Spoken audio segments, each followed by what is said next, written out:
안녕하십니까. 성주방송의 이가영입니다. 초전면 소성리 사드 배치 부지에 대한 소규모 환경 영향평가 관련 전자파와 소음을 측정한 결과 각각 기준치 이하 거의 영향 없음으로 나타났습니다. 국방부와 환경부 공동 소규모 환경영향평가단은 지난 12일 주민들의 반발을 우려해 헬기를 통해 기지에 들어갔으며 오전 11시부터 오후 2시까지 조사를 실시했습니다. 국방부는 측정 결과를 소규모 환경영향평가에 활용할 예정이며 배치 여부는 일반 환경영향평가를 객관적으로 수행한 뒤 최종 결정하겠다고 밝혔습니다. 이에 사드 반대 주민들은 어떤 환경과 방식으로 조사했는지 알려주지 않고 자료로 수치만 내놓은 것은 일방적으로 환경영향평가를 실시한 것이며 주민의 의견을 무시했다며 반발했습니다. 앞서 지난 10일에도 소규모 환경영향평가 현장 확인 작업이 예정돼 있었지만 지역민과 사드 관련 단체의 반대로 헬기를 타고 사드 기지로 들어가는 방안을 검토했습니다. 하지만 이날 오전 초전면 소성리 일대에 안개가 짙어 헬기가 뜨기 어려운 상황에 놓이자 결국 현장 확인 연기 결정을 내렸습니다. 한편 사드 반대단체 및 주민들은 소성리 마을회관에서 기자회견을 열고 환경영향평가 중단과 사드 가동 중단, 사드 장비 반출 뒤 환경영향평가 실시, 불법적 사드 배치 과정 조사 및 책임자 처벌 등을 요구했습니다. 성주신문 성주방송은 지난 8일 최성고 발행인을 비롯해 성신회와 성슈례를 포함한 전임 직원 20여 명이 참석한 가운데 사별 연수를 실시했습니다. 이날의 연수는 최창섭 전 3기 지바리 위원장을 초청해 4차 산업혁명과 신문, 그리고 뉴미디어 환경에서의 비전이란 주제로 진행됐습니다.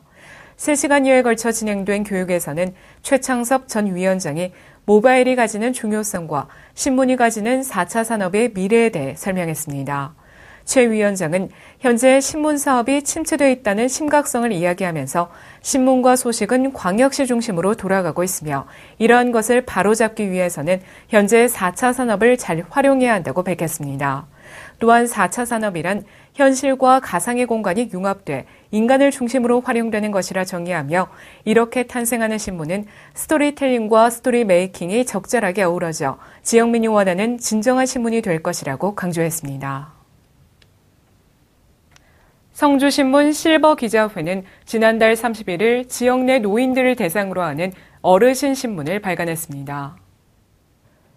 어르신 신문은 성주신문 소속 실버 기자들이 직접 발로 뛰며 취재한 내용으로 구성됐으며 상하반기에 각 한 번씩 발행할 예정입니다.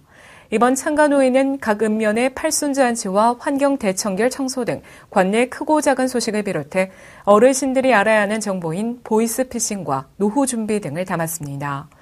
이선호 회장은 국내 노인 지수는 26.7%로 높은 실정이며 이럴 때일수록 노인들이 사회에 앞장서야 하며 앞으로도 언론을 통해 어르신들의 지혜와 소신을 적극 전달하겠다고 밝혔습니다. 또 최성구 대표는 어르신들이 연륜과 직장 능력을 사회에 환원하는 정보의 제공자가 되길 바라며 어르신 신문을 통해 건전한 지역사회 여론을 성주신문과 함께 발전해 나가자고 말했습니다. 성주 지역의 대표 자연유산인 성주 경산리 성박숲에는 지금 맹문동 꽃이 보랏빛 물결로 장관을 이루고 있습니다.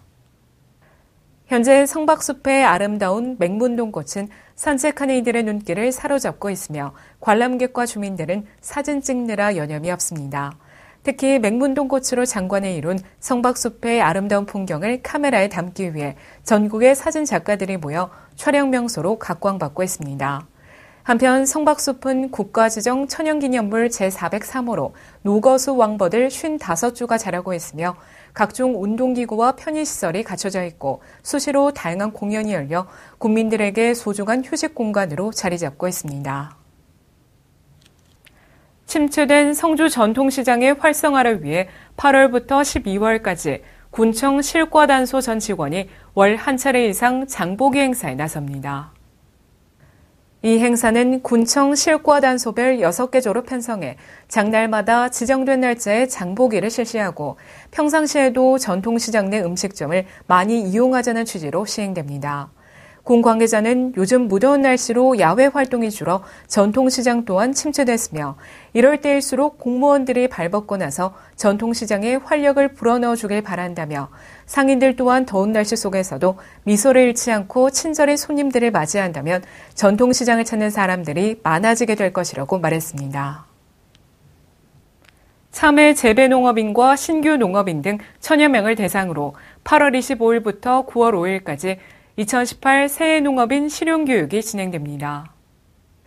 이 교육은 농사시 애로사항 및 궁금증 해결, 내년도 영농 현장의 핵심 실천사항 위주로 구성되며 농업기술센터 지도사들이 병해충 방제, 생리장애의 원인과 대책을 현장 경험과 전문 기술을 바탕으로 강의할 계획입니다. 강의 일정은 8월 25일 농업기술센터를 시작으로 8월 30일 선남농협, 8월 31일 월항농협, 9월 1일 용암농협, 9월 4일 벽진농협, 9월 5일 초전농협에서 실시되며 타 읍면에서도 교육 수강이 가능합니다. 휴가 후 몰려오는 피로감을 풀고 일상으로 돌아가기 위해선 가벼운 운동이 좋다고 합니다. 산책이나 걷기, 조깅 등과 같이 무리가 가지 않는 운동을 하루 30분에서 1시간 정도 가볍게 해보시는 건 어떨까요? 이상으로 뉴스를 모두 마칩니다. 시청해주신 여러분 고맙습니다.